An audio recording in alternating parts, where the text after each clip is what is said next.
যেহেতু আমাদের অনেকটা দূরের রাস্তা, সেহেতু আমার শাশুড়ি মা প্রত্যেকবারে যখন বাড়িতে আসি কিছু না কিছু আমাকে রান্না করে খাইয়ে তবে ছাড়ে। তো এবারেও তার ব্যতিক্রম হয়নি। বলে, "সকাল, সকাল ভাত-টাত খেয়ে তোমরা বেরোবে।" কারণ আমাদের আসতে তো প্রায় অনেকটা সময় লেগে যায়। তো দেখুন, যা পেরেছে সকালবেলা রান্না করে দিয়ে সবাইকে খাওয়াতে বসে গেছে আমার শাশুড়ি মা। আমাদের এবারে বাড়ি ফিরে আসবো জামাই ষষ্ঠী থেকে গিয়েছি। স প্রায় ২ দিন ছিলাম।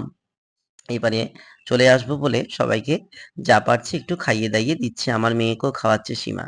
বিদায় বেলাটা সত্যিই খুব বেদনাদায়ক হয়। এতদিন খুব আনন্দ করে ছিলাম, এবারে চলে আসবো, সেটা খুব কষ্টের।